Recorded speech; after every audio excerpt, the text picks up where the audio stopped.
നമസ്കാരം. നേരിൽ കാണാനുള്ള അവസരങ്ങൾ എനിക്കുണ്ടായി, കാണാറും ഉണ്ടായിരുന്നു, സംസാരിക്കാറും ഉണ്ടായിരുന്നു. പതിയെ പതിയെ രഞ്ജിത്ത് പ്രശസ്തിയിലേക്ക് ഉയരുന്നതനുസരിച്ച് അയാളുടെ രണ്ട് കൈയുടെയും കഷത്ത് കട്ടയുടെ വലുപ്പം കൂടിക്കൊണ്ടേയിരുന്നു. കൈ ഇങ്ങനെ വികസിച്ച് പോയിക്കൊണ്ടിരുന്നു. അതുപോലെ തന്നെ കള്ളത്തൊണ്ടയിൽ കൂടുതൽ മാറ്റം വരുത്തിയായിരുന്നു പിന്നെ അയാളുടെ സംസാരവും. നമ്മളവിടെ വിട്ടു. നമ്മളിങ്ങനെ ഈ ജാട കാണിക്കുന്ന ഒരു ജാടത്തണ്ടികളോട് ഞാൻ കോംപ്രമൈസ് ചെയ്യില്ല. ഇനി എന്ത് നഷ്ടം വന്നാലും ശരി, നമ്മളങ്ങ് കളയും, പോടാവില്ലേ എന്ന് പറഞ്ഞ് കളയും. രഞ്ജിത്തിനി അതുപോലെ ഞാൻ അങ്ങ് ഉപേക്ഷിച്ചു. കാരണം അങ്ങനെ കട്ട വെച്ച് നടക്കുന്ന ഈ ലോഹിതദാസും പത്മരാജനും എം ജി എല്ലാം കൂടെ എന്നിൽ ആവാഹിച്ചു എന്ന് പറഞ്ഞ് നടക്കുന്നവർ തന്നെ നമ്മളെന്തിനെ മൈൻഡ് ചെയ്യണേ? അതിനനുസരിച്ച് ഒരു ജുബ്ബ താഴോട്ട് പോവുകയും ശരീരം മെലിഞ്ഞ് ഇന്ദ്രൻസിനേക്കാൾ കഷ്ടമാവുകയും ചെയ്തു. കാരണം കീടഭദ്രസ്വാമിയായിപ്പോയി, ഫുൾ വെള്ളവും പുകയും. പെരുവണ്ണാപുരത്തെ വിശേഷവും നന്ദനവും പ്രാഞ്ചിയേട്ടനും മായാമയൂരവും ഒക്കെ ഞാൻ ആസ്വദിച്ചിട്ടുള്ളതിനാൽ അയാളുടെ ജാട ഇനി കൂടുതൽ കാണണ്ടെന്ന് വെച്ചു. നിങ്ങൾക്കറിയാമായിരിക്കുമല്ലോ, ഒരു ചട്ടമ്പി മാക്ട ഫെഡറേഷൻ എന്ന് പറഞ്ഞ് ഒരു ട്രേഡ് യൂണിയൻ ഉണ്ടാക്കിയിട്ട് ആ ഓലപ്പാമ്പിനെ കാണിച്ചു, കുറേ ലോക്കൽ ചട്ടമ്പിമാരെ വച്ചു, സിനിമയെ നശിപ്പിക്കും വിധം ചവിട്ടി അമർത്തി വരവേ ഒരു നാൾ ചട്ടമ്പി വീണു, അവസരവാദ ചട്ടമ്പി വീണു. അതിന് അതിവേഗത ഉണ്ടാക്കിയ ആൾ രഞ്ജിത്തായിരുന്നു. നമ്മളെല്ലാം പറയണമല്ലോ. രഞ്ജിത്ത് ഒരു രാത്രി മാക്ട ഫെഡറേഷനിൽ നിന്നും രാജിവെച്ച് ഉദ്ഘാടനം നടത്തിയപ്പോഴാണ് മാക്ട ഫെഡറേഷൻ തലകുത്തി വീണത്. കാരണം രഞ്ജിത്ത് രാജിവെക്കുന്ന ആരും വിചാരിച്ചില്ല. കോഴിക്കോട്ടിരുന്നുകൊണ്ട് അയാൾ രാജിവെച്ചു. പിന്നെ പടപടപടപടാ വീഴുകയായിരുന്നു. കാരണം കേരളത്തിലെ മുഴുവൻ അതിലംഗത്തൊടുത്തവരും രാജിവെച്ചു. അങ്ങനെയാണ് ഫെഫ്ക ഉണ്ടാകുന്നത്. ആ രാജിവെച്ച സമയത്ത് എനിക്ക് തോന്നി, ആണൊരുത്തൻ മലയാള സിനിമയിൽ ആണായി പിറന്ന ഒരുത്തനേ ഉള്ളൂ എന്ന് എനിക്ക് തോന്നി. അതുവരെ ഈ പറഞ്ഞ മറ്റേ ഏകാധിപതിയുടെ ബി ടീം കളിച്ചവന്മാർ തന്നെ രഞ്ജിത്ത് രാജിവെച്ചപ്പോൾ മറുകണ്ട ചാടി. അതും ഏകാധിപതിയെ ഞെട്ടിച്ചു. അയാൾ ഒരിക്കലും പ്രതീക്ഷയില്ല, എൻ്റെ ബി ടീം കളിച്ചു, എൻ്റെ എർത്തായിട്ട് നടക്കുന്നവന്മാർ, എൻ്റെ ചെലവിൽ ജീവിക്കുന്നവന്മാർ എന്നെ തള്ളി പറഞ്ഞുകൊണ്ട് മറുകണ്ടം ചാടുമെന്ന് അദ്ദേഹം സ്വപ്നം കണ്ടതല്ല, ചാടിക്കളഞ്ഞു. കാരണം അവർക്ക് മനസ്സിലായി, ഇത് തീർന്നു, വെടി തീർന്നു, ഇനി ഫെഫ്ക ആയിരിക്കും ഉണ്ടാവുന്നതെന്ന് മനസ്സിലായി. ഇയാൾക്ക് വേണ്ടി ചാവേറായി നടന്ന എന്ത് ഹീനകൃത്യവും ചെയ്യാൻ മടിയില്ലാത്ത, നിങ്ങൾക്കറിയാം, ഞാനൊരു 100 പറഞ്ഞിട്ടുണ്ട്, ഊമ കത്തെഴുതുകയും ഊമ പോസ്റ്റർ ഒട്ടിക്കുകയും ഊമ ഫോൺ വിളി നടത്തുകയും ചെയ്യുന്ന ഒരു എംപോക്കിയെക്കുറിച്ച് തിരുവനന്തപുരത്തുള്ള. അപ്പോൾ അന്ന് സിനിമാക്കാർക്ക് മാക്ടിക്കോസ് എന്ന് പറഞ്ഞിട്ടൊരു സഹകരണ സംഘം ഉണ്ടായിരുന്നു. ഇപ്പോഴും ഉണ്ടത്. ആ സഹകരണ സംഘത്തിൻ്റെ സെക്രട്ടറി ആക്കാമെന്ന് ഈ ഊമക്കത്തെഴുത്തുകാരന് ഓഫർ കൊടുത്തിരുന്നു. ആര്? മറ്റേ ബിഗും റോസ് പൗഡറും ഉണ്ടക്കണ്ണും വെച്ച് സത്യവാനായി നടക്കുന്ന അലവലാതി. പക്ഷേ കാര്യത്തോടടുത്തപ്പോൾ അയാളെ സെക്രട്ടറി സ്ഥാനത്ത് കൊടുത്തില്ല എന്ന് മാത്രമല്ല, അയാളെ ഇരുത്തിക്കൊണ്ട് എറണാകുളം വിട്ട് ട്രിവാൻഡ്രത്തേക്ക് കാറിൽ പോയിക്കൊണ്ടിരുന്ന നമ്മുടെ നിർമ്മാതാവ് എം രഞ്ജിത്തിനെ, എവിടെ എത്തി രഞ്ജിത്തെ എന്ന് ചോദിച്ചു. എവിടെ എത്തി അയാൾ? അരൂരോ എവിടെ എത്തി? തിരിച്ചു വരാൻ പറഞ്ഞു. തിരിച്ചു വന്നിട്ട് മാറ്റ്കോസിൻ്റെ സെക്രട്ടറിയായിട്ട് അയാളെ രഞ്ജിത്തിനെ വെച്ചു. അതോടുകൂടി ഈ ഊമക്കത്തെഴുതുന്ന അലവലാതി മറുകണ്ടം ചാടി നേരെ BTH വന്ന് പൊങ്ങി. അങ്ങനെ ആ ഏകാധിപതിയെ മലയാള സിനിമ വീഴ്ത്തി. അപ്പോൾ എല്ലാ അലവലാദികളും ഇപ്പുറത്ത് ചാടി. അക്കാര്യത്തിലും രഞ്ജിത്തിനോട് എനിക്കിഷ്ടമുണ്ടായിരുന്നു. അയാളോട് അന്ന് അയാൾ പറയുകയാണ്, രഞ്ജിത്ത് പറയുകയാണ്, നിങ്ങൾ ഫെഫ്ക എന്ത് തേങ്ങാക്കൊലയോ ഉണ്ടാക്കും, പക്ഷേ അതിൻ്റെ ജനറൽ സെക്രട്ടറി ഞാനായിരിക്കും, അല്ലെങ്കിൽ അതിൻ്റെ ചെയർമാൻ ഞാനായിരിക്കും എന്ന് പറഞ്ഞാൽ വെള്ളി തളികയിൽ വെച്ച് അയാളെ കൈ കൊടുക്കുമായിരുന്നു. പക്ഷേ അയാൾ പറഞ്ഞു, എനിക്കതൊന്നും പറ്റില്ല, എനിക്ക് ആ ജോലിയൊന്നും എനിക്ക് ഏറ്റെടുക്കാൻ പറ്റില്ല. കാരണം ഒരു അല്പം മാടമ്പിത്തരം ഉള്ളതുകൊണ്ടേ. യൂണിറ്റിലെ ഒരാളിന് പനി വന്നു എന്ന് വിളിച്ചു പറഞ്ഞാൽ ഞാൻ തോന്നുന്നത് ഇയാൾ കേൾക്കുള്ളൂ. ഫെഫ്ക പൊളിഞ്ഞു പോയനെ. അല്ലെങ്കിൽ ആഹാരം കൊടുക്കുന്ന ഒരു പയ്യൻ്റെ മൂത്രത്തിന് മഞ്ഞ നിറമുണ്ടെന്ന് വിളിച്ച് പറഞ്ഞാൽ അതിന് ഞാൻ തോന്നും കൊണ്ട് ആശുപത്രി കൊണ്ടുപോകണോ എന്ന് പറയും. പൊളിയും. നേരെ മറിച്ച് ഫെഫ്ക ഇപ്പോൾ കൊണ്ട് കിടക്കുന്ന ബി ഉണ്ണികൃഷ്ണൻ്റെ കയ്യിലാകുമ്പോൾ അത് നടക്കും. കാരണം ഉണ്ണികൃഷ്ണൻ അതിലെല്ലാം ഇടപെട്ട് കൃത്യമായും ഒരു ട്രേഡ് യൂണിയൻ നേതാവ് എന്തൊക്കെ ചെയ്യണോ അതൊക്കെ അയാൾ ചെയ്യും. അതുകൊണ്ടാണ് ഫെഫ്കയിൽ അയാൾ നിലനിൽക്കുന്നതും ഫെഫ്ക നിലനിൽക്കുന്നതും. ഉള്ളതുപോലെ പറയാം. അപ്പോൾ എനിക്ക് അതിലും രഞ്ജിത്തിനോട് ബഹുമാനം തോന്നി. കാരണം അയാൾക്ക് അധികാരത്തോട് ഭ്രമമുണ്ടായിരുന്നെങ്കിൽ കൂളായിട്ട് ഇപ്പോൾ സിബിമലയിൽ ഇരിക്കുന്ന ഉണ്ണികൃഷ്ണൻ ഇരിക്കുന്ന പോസ്റ്റിൽ അയാൾ പുല്ലുപോലെ അയാൾക്ക് കയറിയിരിക്കുമായിരുന്നു. പക്ഷേ അയാൾ പറഞ്ഞു അതിനൊന്നും ഞാനില്ല. ഇയാളൊരു പെണ്ണുപിടിയം മാത്രമല്ല എന്ന് എനിക്ക് പലപ്പോഴും തോന്നിയിട്ടുണ്ട്. ഒരു ചെറ്റ പെണ്ണുപിടിയനാണ് എന്നുള്ളതിന് ഒരിക്കലും ഞാൻ സാക്ഷിയായിരുന്നു. ഫിലിം ഫെസ്റ്റിവലിൻ്റെ ഒരു എഡിഷൻ ട്രിവാൻഡ്രത്ത് നടക്കുകയാണ്. പക്ഷേ എനിക്ക് ഓർമ്മയില്ല. വീട്ടിൽ പോയി പേഴ്സണൽ ഡയറി എടുത്ത് വായിച്ച് നോക്കിയാൽ, മറിച്ച് നോക്കിയാൽ കണ്ടുപിടിക്കാൻ പറ്റും. ഫെഫ്ക ഉണ്ടായിട്ടില്ല അന്ന്. മാറ്റ ശക്തമായി നിൽക്കുന്ന സമയമാണ്. അപ്പോൾ ഫിലിം ഫെസ്റ്റിവലിൻ്റെ ഒരു ദിവസം മാറ്റ നടത്തുന്ന ഡിന്നർ ഉണ്ടാവും. ആ വർഷത്തെ ഡിന്നറിൻ്റെ ചുമതല എനിക്കായിരുന്നു. അവിടെ വെച്ചാണ് ഈ ഊമക്കത്ത് എഴുതുന്നവൻ 4 കതറിട്ട 4 കൂതറോളിൽ വിളിച്ചുകൊണ്ട് വെള്ളം അടിക്കാൻ വന്നപ്പോൾ ഞാൻ കയറ്റിയില്ല. അതിനാണല്ലോ അയാൾ എൻ്റെ സിന്ധുവിനെതിരെയൊക്കെ ഊമക്കത്ത് എഴുതിയത്. അപ്പോൾ മാറ്റയുടെ ചുമതലക്കാരനായി ഞാനാണ് ആ ഡിന്നർ നടത്തുന്നത്. വലിയ സ്റ്റാർ ഹോട്ടലിലാണ്. ഭംഗിയായി വെള്ളമടിക്കാനും ശാപ്പാടടിക്കാനുമുള്ള സംവിധാനം ഉണ്ടാക്കിയിട്ടുണ്ട്. പാർട്ടി നടന്ന ഹോട്ടലിൻ്റെ കോറിഡോറിൽ കുശലം പറഞ്ഞും പൊട്ടിച്ചിരിച്ചും കണ്ട സിനിമകളെക്കുറിച്ച് വിലയിരുത്തിയും മലയാള സിനിമ നിറഞ്ഞു നിൽക്കുകയാണ് ആ ഹോട്ടലിലെ ഓരോ കോറിഡോറിലും. അത്രയും ആൾക്കാരുണ്ട്. അവിടേക്ക് സ്വപ്ന സുന്ദരിയെപ്പോലെ ഒരു മാദക തിടമ്പ് നടന്നു വരികയാണ് അങ്ങ് ദൂരെയെന്ന്. രാത്രിയാണെങ്കിൽ നമുക്ക് കാണാം, നടന്നു വരികയാണ്. ബിയർ അടിച്ചിട്ടുണ്ടോ ഹോട്ട് അടിച്ചിട്ടുണ്ടോ പെണ്ണും പിള്ളായതുകൊണ്ട് ഞങ്ങൾക്ക് സ്വാതന്ത്ര്യമില്ലേ വെള്ളം അടിക്കാമെന്ന് ചോദിച്ചാൽ ഉത്തരവില്ല. എന്തോ അടിച്ചിട്ടുണ്ടെന്നുള്ള കാര്യം ഉറപ്പാണ്. എന്താണെന്ന് എനിക്കറിയില്ല. നന്നായി സാരി ധരിച്ചിട്ടുള്ളതിനാൽ സൗന്ദര്യം കുറേ കൂടി വഴിഞ്ഞൊഴുകുന്ന പോലെ എനിക്ക് തോന്നി. അവർ തിരക്കി വരുന്നത് ഈ മഹാനെ തേടിയാണ് എന്ന് വ്യക്തം. ചിലപ്പോൾ വെള്ളമടി നടക്കുന്നിടത്ത് വെച്ചോ ആഹാരം കഴിക്കുന്നിടത്തോ വെച്ച് ഡീല് പറഞ്ഞുറപ്പിച്ചതാകണം ഡിന്നർ നടക്കുമ്പോൾ. നമുക്ക് ഡിന്നർ കഴിയട്ടെ, നമുക്കൊന്നിച്ച് ഇന്നത്തെ രാത്രി എന്ന് പറഞ്ഞു കാണും. സമ്മതം പറയാൻ വിട്ടു. ഫെസ്റ്റിവലിൽ ഈ പറഞ്ഞ കന്നി മാളികപ്പുറത്തിൻ്റെ അല്ലെങ്കിൽ ഈ ഭവതിയുടെ ആദ്യത്തെ എൻട്രിയാണ്. അവരൊരു സിനിമ ചെയ്തു.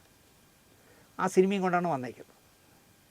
ഇട്ടുമൂടാൻ പണമുള്ള ഭർത്താവാണത്രേ അവരുടേത്. അദ്ദേഹം അങ്ങ് ശിവസേനയുടെ നാട്ടിൽ കാശുണ്ടാക്കുന്ന തിരക്കിലാണ്. ആ കാശിൽ കഥ എഴുതി തിരക്കഥ എഴുതി ഒരു പടം പിടിച്ചു. അതിന് ഫെസ്റ്റിവലിൽ ആരെയൊക്കെയാണോ പിടിക്കേണ്ടത് അവരെ കൃത്യമായ രീതിയിൽ പിടിച്ച് ഇടം നേടി. അങ്ങനെ ആയിരിക്കണം ആ പടം കയറിയത്. അല്ലാതെ കയറാൻ യാതൊരു വഴിയില്ല. അത്ര ഉദാത്തമായ സിനിമയൊന്നുമല്ല. മലയാള സിനിമയെ ഉദ്ധരിക്കാൻ ഇറങ്ങിയിരിക്കുകയാണ് ഭവതി. ദൂരെന്ന് ആ ഭവതി വരുന്നത് കണ്ടപ്പോൾ ഫിറ്റായി നിൽക്കുന്ന ഭവാൻ ഒന്ന് ഇളകി. അയാൾ പറഞ്ഞ ഡയലോഗ്, എനിക്ക് ഇന്നത്തേക്കുള്ള ഭക്ഷണം അതാ വരുന്നു.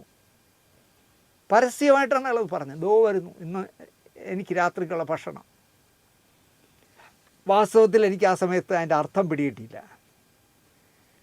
പിടികിട്ടിയ അയാളുടെ എർത്തുകൾ എപ്പോഴും ഒരു 10 എർത്തുകളെ കൊണ്ടു നടക്കും. കുറേ തടിയന്മാരെ, ബുദ്ധിജീവികൾ, ബുൾഗാനും തേങ്ങയൊക്കെ വെച്ചവന്മാർ, താടിയും ഒക്കെ ആയിട്ട് കുളിക്കാത്ത മുടിയും വളർത്തി അവന്മാരെല്ലാം കൂടെ ആർത്ത് ചിരിച്ചു. ഓ, ഞങ്ങളുടെ ഗുരുനാഥൻ്റെ ഒരു ഭാഗ്യം, എന്തോ വരണം. ഇനി ആ മുറിയിൽ എന്തൊക്കെ അരങ്ങേറും എന്നോർത്താകണം യൗമാരുടെ അട്ടഹാസം.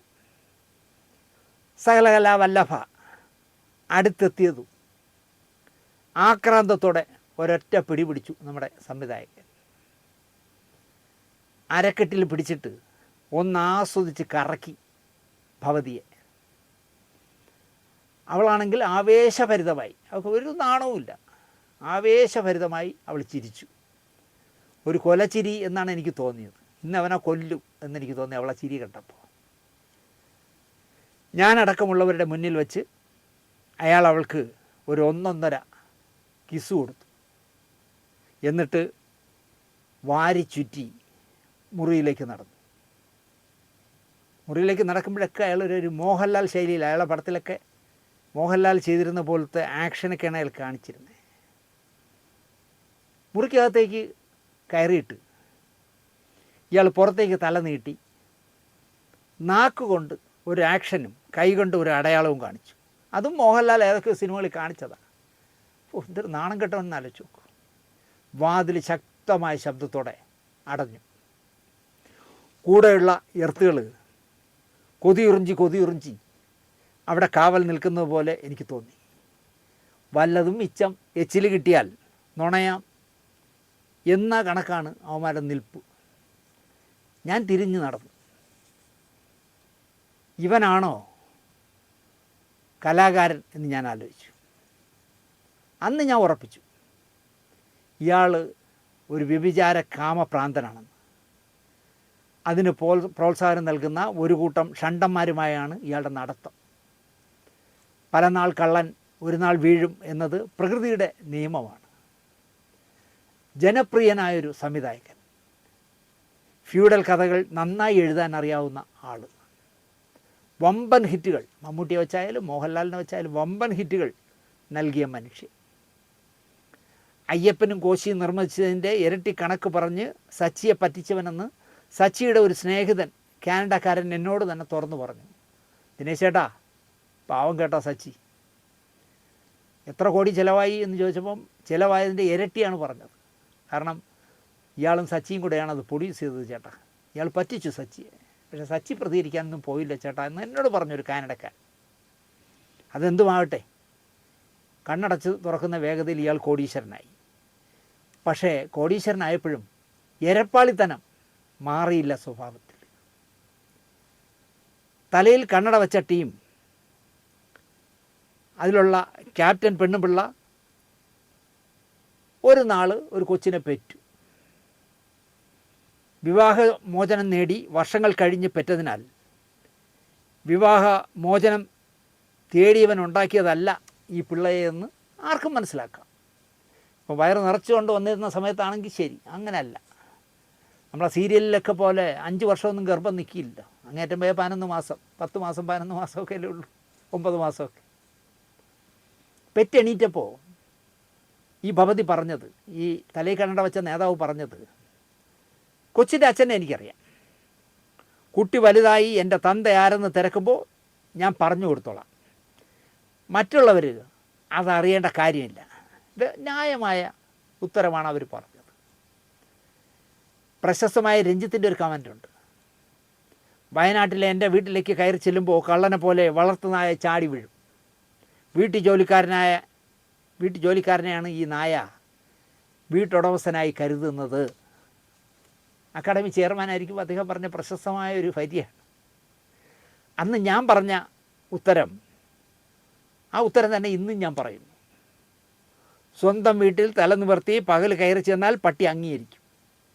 രാത്രി കള്ളനെ പോലെ മതിലിയാടി ചെന്നാൽ കള്ളനായേ നായ കണക്കാക്കൂ. അതാണ് സംഭവിച്ചത്. ഇത് ചിത്രീകരിക്കാനായി ഞാൻ ഇറങ്ങുമ്പോൾ രഞ്ജിത്ത് ആശുപത്രിയിലാണ്. ECGയിൽ വലിയ വേരിയേഷനുണ്ട്. പ്രഷറാണെങ്കിൽ ഒരുപാട് കൂടി നിൽക്കുന്നു. ഈ പുറമെ മസിൽ പിടിച്ച് നടക്കുന്നവരൊക്കെ പാവകത്തുങ്ങളായിരിക്കുന്നേ. അയാൾ വരണ്ടു പോയി കാണും. ഒരു അര രാത്രി ലോക്കപ്പിൽ കിടന്നപ്പോൾ തന്നെ അയാൾ വരണ്ടു പോയി കാണും. എന്തെങ്കിലുമൊക്കെ അയാൾക്ക് ഒരു സംവിധായകനാണ്, സംസ്ഥാന അവാർഡ് നേടിയ ആളാണ്, ജനപ്രിയനാണ്, അയാൾക്ക് എന്തെങ്കിലും ഒരു ചെറിയ സഹായം ചെയ്യാമെന്ന് വെച്ചാൽ ഇപ്പോൾ ഈ യൂട്യൂബും കുന്നും കുറച്ചൊക്കെ വന്നിരിക്കുന്നുണ്ടേ.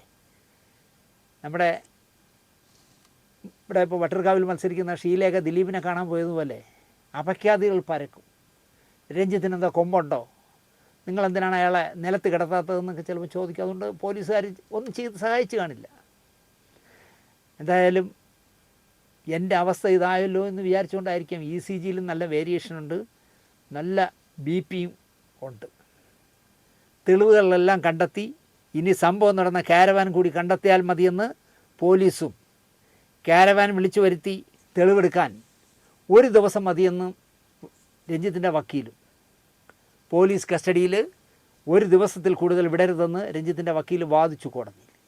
ഉച്ച കഴിഞ്ഞ് പറയാമെന്നാണ് കോടതി പറഞ്ഞത്. അതുവരെ ഇരുന്നിട്ട് ഷൂട്ട് ചെയ്യാൻ സ്റ്റുഡിയോയിൽ സമയമില്ല. അതുകൊണ്ടാണ് ഞാൻ വന്ന് ചെയ്യുന്നത്. ഉച്ചയ്ക്ക് ശേഷം എന്താണ് കോടതി പറയാൻ പോകണമെന്ന് പറഞ്ഞാൽ പോലീസിൻ്റെ കയ്യിലൊരു 2-3 ദിവസത്തേക്ക് കളിപ്പാവ് പോലെ വിട്ടുകൊടുക്കുമെന്ന് എനിക്ക് അറിഞ്ഞൂടാ. കൊണ്ട് നടക്കും, കാരവാൻ കിടന്നിടം, കാരവാനിൽ മൂത്രം ഒഴിച്ചിടം എന്നൊക്കെ പറഞ്ഞിട്ട് കഷ്ടമാണ്. 30-ലൊന്നും നിൽക്കില്ല എങ്കിലും ഇത് 3ാം ലൈംഗിക പീഡന പരാതിയാണ് പ്രാഞ്ചിയേട്ടൻ്റെ പേരിലുള്ളത്. 3, 30, 300 ഒന്നും ആയിരിക്കില്ലെന്നേ. ഇത് തന്നെ ആയിരിക്കും ജോലി, മനസ്സിലായില്ലേ? കുറേ കാലമായിട്ട് പേരെടുത്ത ശേഷം, ഈ നന്ദനമൊക്കെ കഴിഞ്ഞ ശേഷം ഇത് തന്നെ ആയിരിക്കും ജോലി.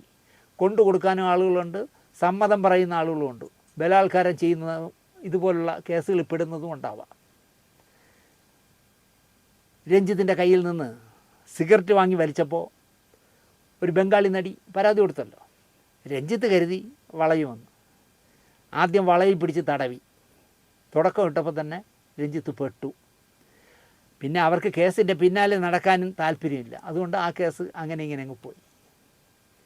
പിന്നെ ഒരു പയ്യനോടുള്ള കേസാണ്. ഫങ്ഷൻ ചെയ്തു തുടങ്ങാത്ത ഒരു കാലത്ത് ആ ഹോട്ടലിൽ ഊടുവഴിയിലൂടെ ഞാൻ കയറി എന്ന് പറഞ്ഞിടത്ത് കേസ് പൊളിഞ്ഞു. ആ പയ്യൻ പറഞ്ഞത് കുഴപ്പമായിപ്പോയി, കാരണം ആ ഹോട്ടൽ അപ്പോൾ ഓപ്പൺ ആയിട്ടില്ല. വേറെ ഏതെങ്കിലും ഹോട്ടലായിരിക്കും, ഇവൻ ആവേശമൊത്ത് തെറ്റി പറഞ്ഞതായിരിക്കാം.